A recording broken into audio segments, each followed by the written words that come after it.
Chers amis, bonjour. Je vous prends au saut du lit, 8h41. Je vous prends au saut du lit pour un truc qui me trotte dans l'esprit.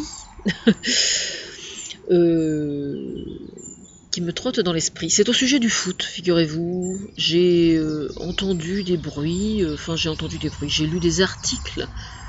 Je suis tombée sur des titres, pour être plus précise. Je suis tombée sur des titres il y a quelque temps, récents, qui parlaient de corruption au sujet de Michel Platini, au sujet du Qatar, etc., etc. Pour enfin, bien évidemment, parler de la FIFA, figurez-vous. En cette période de Coupe du Monde de foot, c'est intéressant, n'est-ce pas? Alors, il y en a un que j'ai particulièrement dans le pif, c'est monsieur Joseph Blatter. Alors en fait, si vous voulez, la FIFA est au football ce que le panier de crabe est à la pêche artisanale, quoi. C'est vraiment... Alors c'est la fédération anglaise qui dit que la FIFA c'est corrompu partout, mais je pense qu'ils ont vraiment parfaitement raison, quoi. C'est absolument... Alors pour quelle raison est-ce que c'est corrompu à ce point? Eh bien tout simplement parce que l'argent, comme partout malheureusement, à partir du moment où il y a des enjeux financiers extrêmement importants, systématiquement la corruption est là, quoi. C'est vraiment... Mais alors, il y a des trucs qui sont super marrants quand même, hein. Excusez-moi, mais il faut quand même voir. Alors là, par exemple, la FIFA a attribué la prochaine Coupe du Monde en 2018 à la Russie, figurez-vous. À la Russie, voilà. Alors quand on sait la valeur que moi j'accorde au foot et au sport collectif en général pour aider d'une part comment dire, sur le plan strictement régional, c'est-à-dire un club de foot dans une ville, qu'est-ce que ça apporte dans une ville, à la population, en quoi est-ce que ça peut aider ou pas aider, etc., etc. Moi, j'accorde beaucoup plus d'importance au fait que ce sport, comme tous les autres, soit pratiqué par les enfants, parce que c'est un soutien absolument fondamental pour l'éducation. Mais là où ça devient absolument incroyable, c'est de voir à quel point c'est corrompu jusqu'au trognon. Non mais vraiment, quoi, c'est absolument hallucinant. Il y a besoin de foutre un ménage là-dedans, mais alors je vous raconte même pas, ça et les JO, je vous assure qu'on détient le cocotier, hein, franchement. Hein.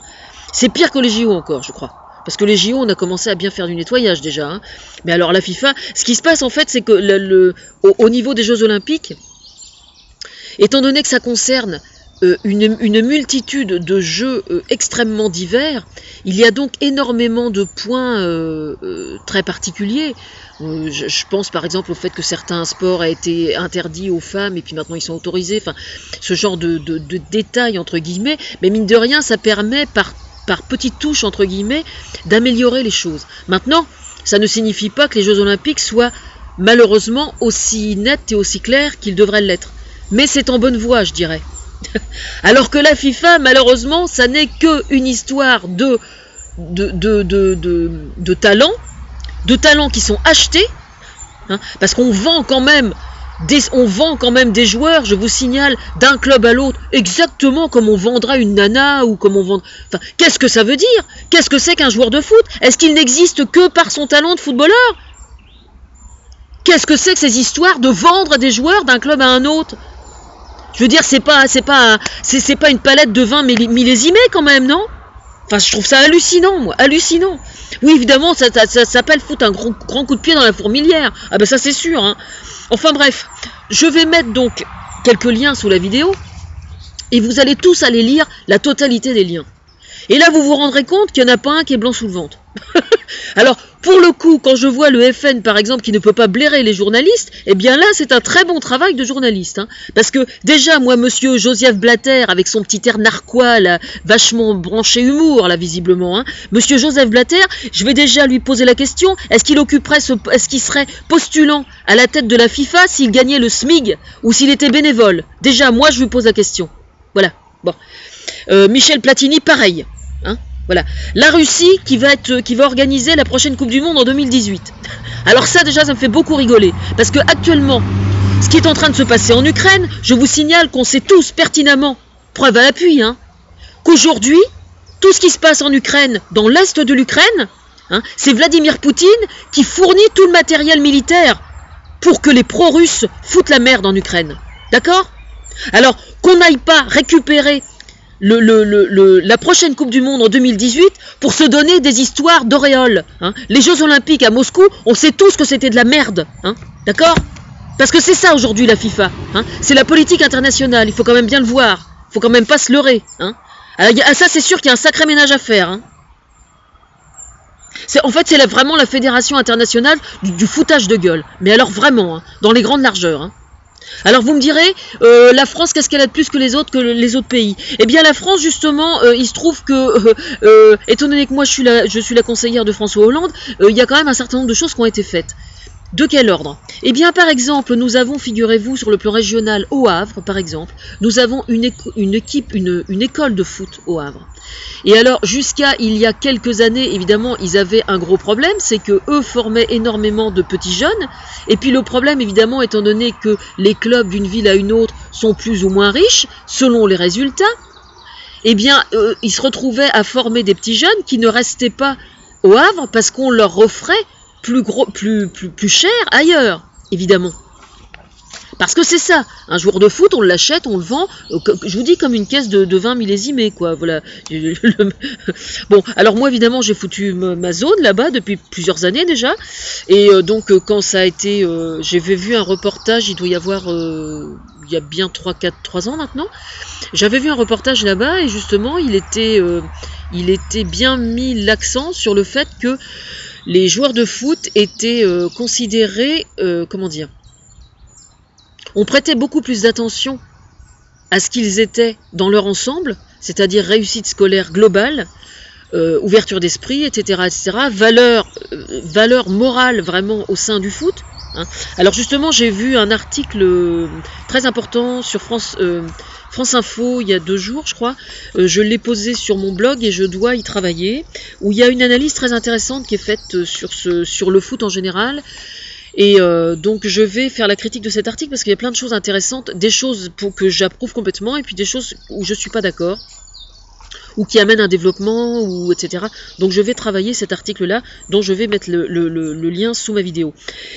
Mais je veux juste dire que ce qui se passe en fait aujourd'hui, c'est qu'au niveau mondial, les manifestations sportives de très grande ampleur relèvent de la politique internationale. Systématiquement, voilà. C'est-à-dire qu'aujourd'hui, vous avez les plus grands truands de la planète, hein, parce que pour moi, Vladimir Poutine, c'est encore ça, hein, je suis désolé. Hein. Quand je pense qu'il s'inspire de moi pour plein de trucs, qu'il attend après moi, ben, je me demande ce qu'il attend, lui, pour me montrer qu'il en est digne, hein, franchement, hein, parce que c'est vraiment du foutage de gueule, quoi. Je veux dire, ça sert à quoi de venir, d'accepter l'invitation sur les plages du débarquement il y a une quinzaine de jours là, et puis mine de rien, le mec il rentre 3 jours après, et puis il continue à donner ses directives. Non mais c'est quoi ça? Qu'est-ce que ça veut dire? Qu'est-ce que ça veut dire? Si c'est pas se foutre de la gueule du monde, qu'est-ce que c'est ça? Ce mec-là ne mérite pas d'avoir la Coupe du Monde en 2018. Non, il ne mérite absolument pas. Quant au Qatar, hein, alors le Qatar, c'est pareil. Alors eux, ils jouent comment dire, la version angélique de l'islam. Voilà, la version angélique de l'islam. Et on sait tous, avec Amnesty International, hein, que le Qatar, c'est un des pays aujourd'hui où l'être humain est le moins respecté, où les droits de l'homme ne sont pas respectés. D'accord ? Alors, vos discours angéliques sur l'islam respectable, etc., qui va gentiment investir avec son pognon partout un peu dans le monde. Alors évidemment, la version officielle, c'est ah bah oui, mais nous on est gentils, on fait ce qu'on peut, mais vous savez, il y a quand même beaucoup d'islam chez nous et on doit avancer à petits pas. Ah bah ça c'est sûr, vous risquez pas d'avancer. Ah ça c'est à petits pas, hein. C'est comme les petits pas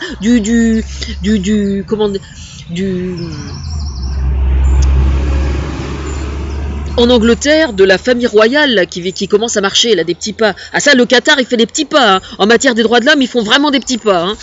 Ouais. Moi, je connais des gens qui avancent à coups de pompe dans le cul aussi. Hein. On va où, là? C'est vraiment hallucinant. Hein.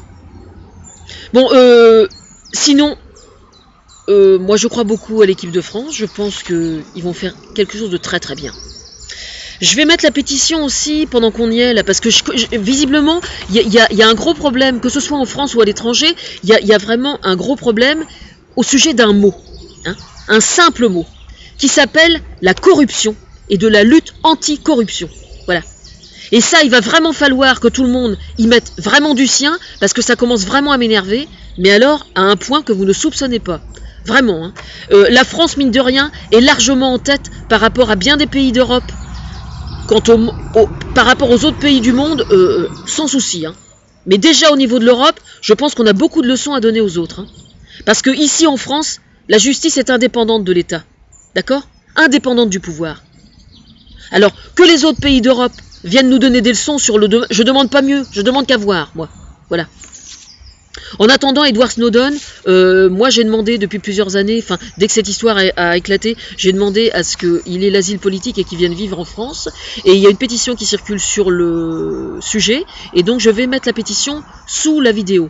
Mais je peux vous dire que moi je crois beaucoup au pouvoir d'aider les peuples par les sports collectifs en général et par le foot en particulier.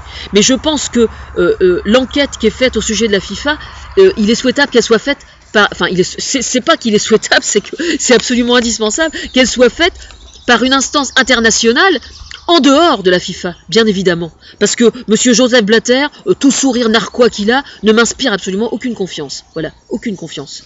On verra déjà en tant que politique, si jamais il tient la route ou pas, en tant que bénévole, je veux dire, et puis on verra, on verra.